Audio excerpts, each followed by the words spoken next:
Hi అండి. ఈ వీడియోలో మనం ఫ్రంట్ పార్ట్‌కి కప్స్ ఎలా యూజ్ చేయాలో తెలుసుకుందాం. ఈ కప్స్ అనేవి సన్నగా ఉండేవారికి బాగా యూజ్ అవుతాయి అండ్ బ్లౌజ్‌కి మంచి షేప్ కూడా ఇస్తాయి. ఫస్ట్ అయితే మీకు కావాల్సిన సైజ్ కప్స్ అయితే సెలెక్ట్ చేసుకోండి. ఇవి అన్ని టైలరింగ్ షాప్స్‌లోనూ అవైలబుల్‌గా ఉంటాయి. ఫస్ట్ ఈ కప్పుని 2 సార్లుగా సగానికి ఫోల్డ్ చేసి కోన్ షేప్ వచ్చేలా చేసి మధ్యలో ఒక మార్క్ చేసుకోవాలి. ఇప్పుడు బ్లౌజ్ లైనింగ్కి కింద నుండి 4 ఇంచెస్ వచ్చేలా ఒక మార్క్ చేసుకోవాలి. మీరు 14 సైజ్ బ్లౌజ్ తీసుకున్నట్లయితే పైనుండి 10 ఇంచెస్ వస్తుంది, కింద నుండి అయితే 4 ఇంచెస్ వస్తుంది. ఇప్పుడు మధ్యలో మార్క్ పెట్టుకున్న పాయింట్ దగ్గర పైనుండి కిందకి నీడిల్ దింపి తర్వాత కప్పుని తిరగవేసుకుని నీడిల్ని బ్లౌజ్ లైనింగ్ మీద మార్క్ చేసుకున్న పాయింట్ దగ్గర పెట్టి స్టిచ్చెస్ వేయాలి.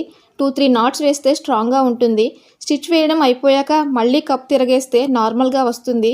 కప్ షేప్ అందంగా ఉంటుంది. సేమ్ ఇలాగే బ్లౌజ్ ఇంకో వైపు కూడా నేను కప్స్ అటాచ్ చేశాను. ఫుల్ బ్లౌజ్ కంప్లీట్ అయ్యాక ఇలా ఉంటుందండి. మిషన్తో కంటే చేత్తో వేస్తే పర్ఫెక్ట్గా ఉంటుంది. మరిన్ని వీడియోస్ కోసం please like, share and subscribe to our channel life of Lakshmi Rajesh and hit the bell icon.